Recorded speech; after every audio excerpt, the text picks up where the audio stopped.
सबको नमस्ते।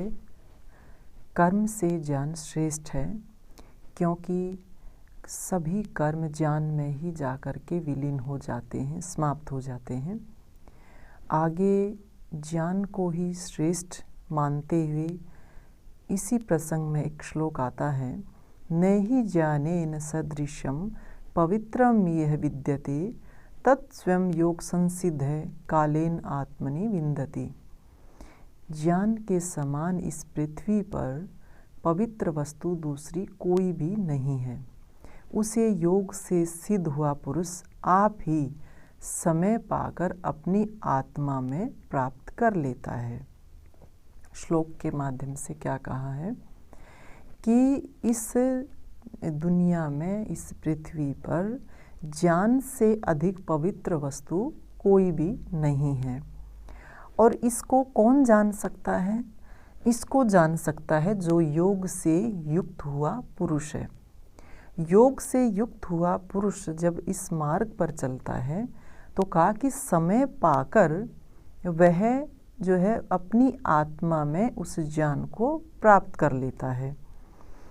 इसमें गीता के श्लोक में एक नया शब्द आया है जिसको हम योग कहते हैं।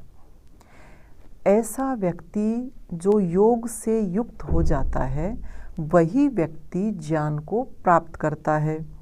अब आप देखिए, हम पुरुषार्थ करते हैं, परम पुरुषार्थ करते हैं, परंतु ज्ञान का प्रकाश कब फैलता है हमारी आत्मा में ये हम निश्चित नहीं कर सकते। परंतु जब चलते रहते हैं तो कहा कि समय पाकर अपने आप स्वतः ही आत्मा में वो ज्ञान का प्रकाश फूट जाता है। तो किस रास्ते पर चल कर के वो ज्ञान का प्रकाश हमारे अंदर पैदा होता है?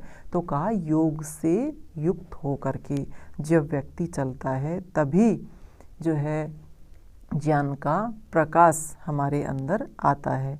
और फिर वो ज्ञान का प्रकाश हमारी आत्मा में उत्पन्न होता है तो फिर हमें क्या मिलता है कि श्रद्धावान लभते ज्ञानम तत्परः संयत इंद्रियः ज्ञानम लब्ध्वा पराम शांतिम चिरेणाधिगच्छति।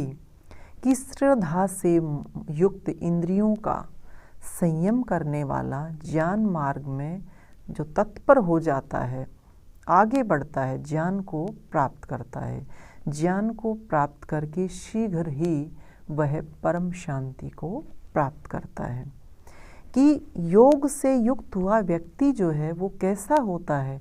वो श्रद्धा से युक्त होता है, क्योंकि जब तक उसके अंदर ये भाव पैदा नहीं होता कि मुझे जो है ज्ञान को अपने अंदर पैदा करना है, मुझे जानना है, उस ज्ञान को प्राप्त करना है, तो जब तक वो उसके लिए प्रयत्नरत नहीं होगा, जब तक उसके अंदर श्रद्धा का भाव नहीं होगा, तब तक उसकी उन्नति नहीं हो सकती।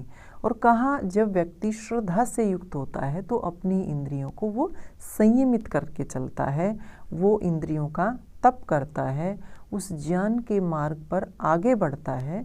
तो फिर क्या होता है, जब वह इस प्रकार से अपनी इंद्रियों को संयमित करके चलेगा, श्रद्धा से युक्त होकर के चलेगा, तो कहा कि उससे उसको परम शांति की प्राप्ति होती है। और शांति के लिए ही लोग जो है भटक रहे हैं कि हमें शांति चाहिए, शांति चाहिए। तो कहा कि शांति नहीं, परम शांति उसको मिलती है। तो कहा कि योग से युक्त होकर के व्यक्ति जब आगे बढ़ता है, श्रद्धा से युक्त होता है, इंद्रियों को संयम में रखता है, ज्ञान का प्रकाश तभी फूटता है। और जब ज्ञान का प्रकाश फूटता है तभी जो है उसको परम शांति की प्राप्ति होती है। तो इन श्लोकों के माध्यम से यही बताया गया है कि व्यक्ति का जीवन योग युक्त होना चाहिए। योग से युक्त व्यक्ति का जीवन होगा तभी वह ज्ञानी बनता है। इन्हीं शब्दों के साथ आप सबका धन्यवाद। सबको नमस्ते।